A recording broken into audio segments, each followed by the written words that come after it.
salut, ça fait longtemps que j'avais pas sorti de vidéo. Aujourd'hui, ce qui nous intéresse, c'est de comprendre la différence entre mygale et tarentule. Oui, vous avez déjà plusieurs fois entendu quelqu'un parler d'une grosse araignée en disant que c'est une tarentule. Même probablement déjà vu des reportages où le reporter, le documentaliste animalier, appelle cette grosse araignée tarentule. Mais pourtant, le mot mygale existe bel et bien. Et on va essayer de comprendre quelle est la différence entre les deux. Eh bien en fait, il y en a pas.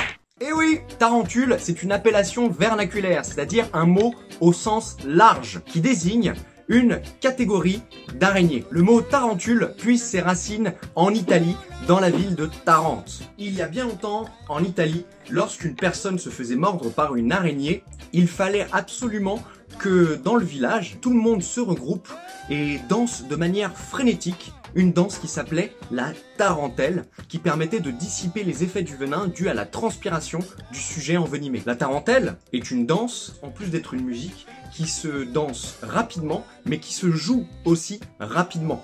La transpiration du sujet envenimé permettait justement l'effacement ou l'annihilation du venin. L'araignée qui était supposée mordre l'homme avait donc été appelée, en hommage à cette danse, donc la tarentelle, la tarentule, qui se dit en italien tarantola. C'est seulement fin 19e siècle, dans les années 1880 à 1900, que pendant la grande période d'immigration italienne aux États-Unis, les anglo-saxons ont donc utilisé ce mot tarantola pour désigner de très grosses araignées.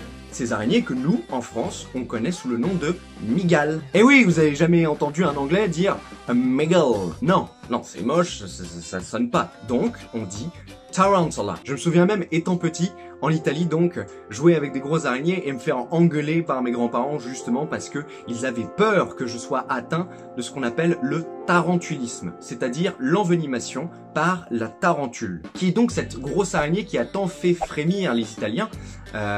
C'est en fait une araignée, ce n'est pas une mygale, c'est justement une araignée de la famille des Lycosidés, vraisemblablement, et donc aujourd'hui qui porte le nom de Lycosa tarantula. Et pour le coup, c'est une araignée qu'on trouve dans les régions chaudes de l'Europe, qui va même jusqu'au Moyen-Orient. On peut en trouver aussi parfois, si on cherche bien, dans le sud de la France. Nous avons donc là un bel exemple d'abus de langage, puisque la tarentule, en anglais, qui est censée désigner de très grosses mygales, puise son origine chez une araignée. Et voilà, c'est la fin de cette vidéo, j'espère que ça vous a plu, et surtout que ça va vous permettre à mieux comprendre de quoi on parle quand il s'agit de mygales ou de tarentules. Encore une fois, vous êtes de plus en plus nombreux, n'hésitez pas à mettre un pouce bleu, et puis moi je vous dis à la prochaine, et attendez la fin du générique, j'ai une petite surprise pour vous.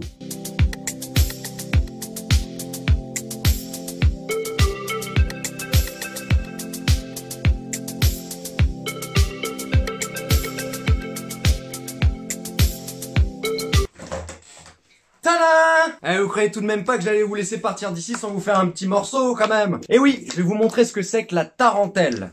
Ça vous évitera de perdre quelques minutes à aller chercher sur YouTube. Bah ouais, comme dit précédemment, je suis italien, j'ai vécu donc dans les ambiances de tarentelle, et on va voir un peu si je suis pas trop rouillé. Alors, allez c'est parti.